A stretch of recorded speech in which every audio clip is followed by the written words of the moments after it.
Assalamualaikum warahmatullahi wabarakatuh, dan salam sejahtera untuk kita semua. Untuk saat ini kita kembali lagi membahas Google Classroom.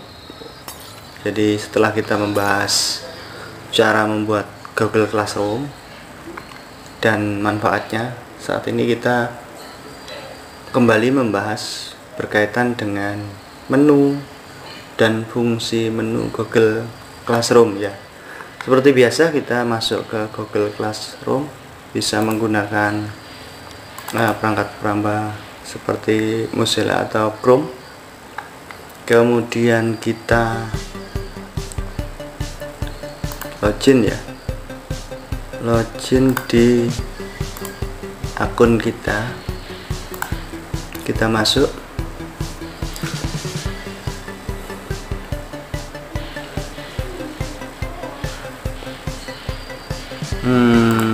Kita masuk Classroom ini ya, sudah ya.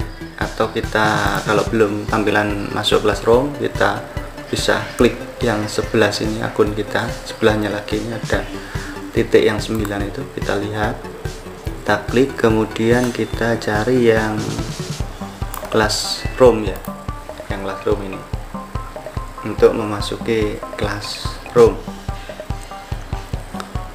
Untuk yang kapan hari kita pernah membahas cara membuat Google Classroom. Kalau kita masih ingat, yaitu kita tekan tombol plus ya. Kita tekan tombol plus, kemudian kita buat kelas ya. Kita buat kelas, akhirnya menjadi kelas-kelas seperti ini. Berapa kelas yang kita buat. Saat ini kita membahas menu dan fungsi menu Google Classroom ya.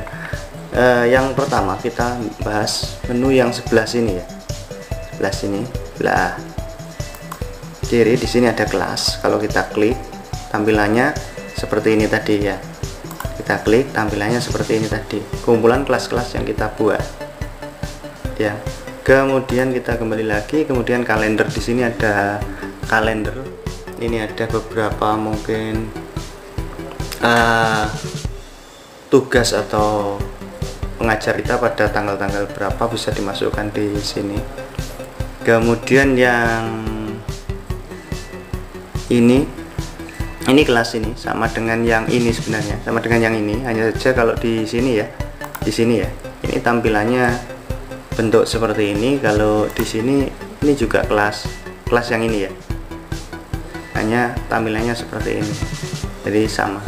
Kemudian di kelas yang sini ya, yang diarsipkan, atau kelas ini yang aktif ini kita arsipkan masuk ke kelas ini. Jadi sini saya pernah membuat beberapa kelas ini ya, beberapa kelas.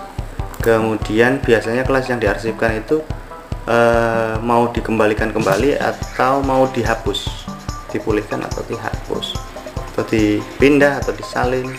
Biasanya mau dihapus, saya hapus ya ini ya. Untuk ini saya hapus bisa. Ini untuk kelas yang diarsipkan bisa dihapus. Berarti untuk kelas yang di sini, kembali lagi kelas yang di sini atau di sini ya, kembali ke kelas yang aktif ya, kelas ini tidak bisa langsung dihapus. Ini ada titik 3 ini ya. Ini tidak bisa dihapus, diarsipkan dulu baru dihapus. Itu untuk kelas yang diarsipkan. Untuk selanjutnya yaitu setelan. Setelan kita lihat di sini ada beberapa setelan yang bawaannya ini aktif semua, seperti terima notifikasi email. Kalau ada apa-apa di kelas kita, ada pesan dan lain-lain, kita terima atau tidak silahkan di setel sendiri ini kebutuhannya. Seperti kelas ini ya, kelas canda ini aktif, diaktifkan atau tidak, seperti itu. Ini untuk yang menu yang sebelah kiri ya. Untuk saat ini kita masuk kelas, kita lihat menu di dalam kelas. Kita masuk kelas, ambil satu kelas ya, satu kelas ini, kita ambil satu kelas ini aja. Ini di dalam kelas itu sendiri ada ini ya, nama kelasnya. Kemudian ini juga sama nama kelasnya. Kemudian di sini kita ketemu dengan tampilan kelas, kemudian siswa yang akan masuk bisa menggunakan kode ini. Silahkan diinstal ya, di Playstore ada Classroom, silahkan siswa menginstal Google Classroom-nya, kemudian dimasukkan ini kalau kita klik ini dimasukkan. Setelah siswa download Google Classroom, kemudian ini dimasukkan, otomatis siswa tersebut akan masuk ke kelas ini. Itu ya untuk yang sebelah sini. Kemudian pilih tema. Kalau tema ya tampilan yang ini ya, atau temanya itu tidak tema yang sudah disediakan oleh pihak Google, mungkin ngupload foto sendiri, temanya diberi foto sendiri ya. Itu untuk di forum ya, untuk di menu forum ini tampilannya seperti ini di forum. Kemudian di sini ada bagikan sesuatu dengan kelas Anda, mungkin mau membagikan ini ada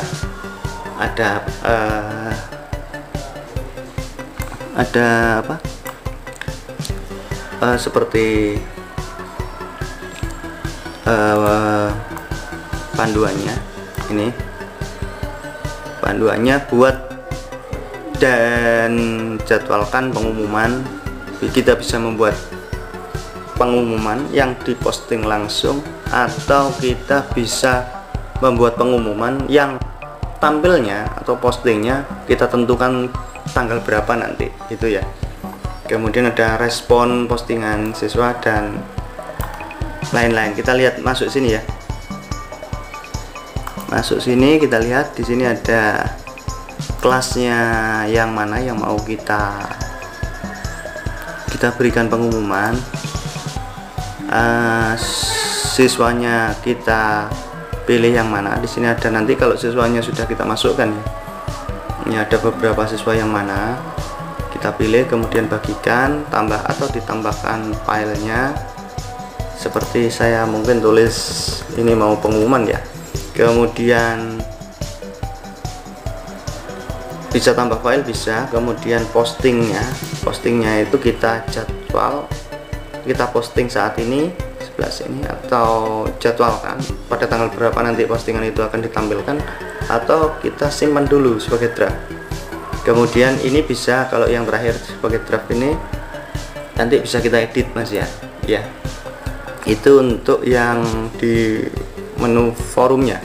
Kemudian untuk yang tugas kelas, kita masuk tugas kelas ya, batal ya, buang ya,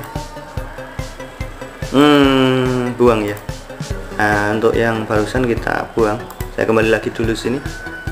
Tugas kelas.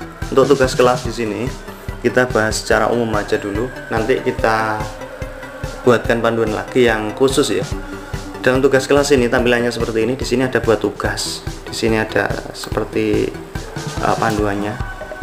Tetapkan tugas kelas Anda di sini. Buat tugas dan pertanyaan, atau gunakan topik untuk mengatur tugas kelas ke dalam modul atau unit biar lebih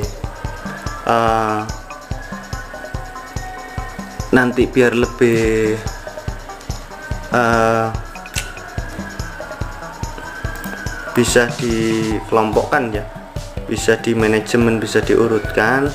Kita sebaiknya kalau membuat tugas beri topik ya, beri topik dulu. Kemudian urutkan tugas seperti yang ingin Anda perlihatkan kepada siswa. Ada tugas yang mana dulu kita urutkan, yang mau diberikan tanggal berapa saja, silahkan kita buat di sini ya. Kemudian di sini ada Google Calendar. Di sini menentukan tugas-tugas ke siswa. Kita lihat. Kalau kita lihat itu tadi beda ini ya, beda jendela ya, ini ya. Ini ada tugas-tugas, tanggal berapa kita mau memberikan tugas, berakhir juga tanggal berapa, silakan disetel. Kembali lagi ya, ini kita bahas nanti dulu, kita secara umum dulu untuk menunya. Kemudian folder kelas, ini kita masuk folder kelas. Jadi otomatis jika kita membuat classroom di Google Drive kita terbentuk folder kelas ya. Kita lihat folder kelas di Drive kita. Nah, ini ada folder kelas yang kita buat ini ya. Di sini ada isi apa saja, tugas-tugas atau materi-materi dan lain-lain. Kembali lagi, itu secara garis besarnya. Kemudian kita lihat dibuat tugas ya. Kita buat tugas. Kita lihat di sini ada tugas kuis, biasanya untuk pilihan ada pertanyaan, kemudian ada materi. Kita ada gunakan kembali postingan yang pernah kita buat ya. Tidak kalah penting kalau membuat tugas, tentukan topiknya ya, biar pengurutannya nanti lebih simple, juga lebih enak ya urutannya. Kemudian kita lanjutkan ke menu yang anggota kelas. Saya tambah lagi untuk yang tugas kelas ini nantinya, ini yang banyak kita bahas. Jadi untuk yang saat ini kita sampai di sini dulu. Untuk yang buat kelas kita sendirikan nanti. Nah, kita langsung ke anggota kelas. Kita lihat di anggota kelas. Di sini ada guru ya. Kebetulan ini sudah ada karena ini yang membuat kelas. Kalau kita guru ini kita tambahkan, kita klik di sini ya. Undang pengajar ya. Undang pengajar. Kita ketik di sini emailnya ya, Gmailnya ya. Kemudian kita undang. Nanti guru tersebut akan mendapatkan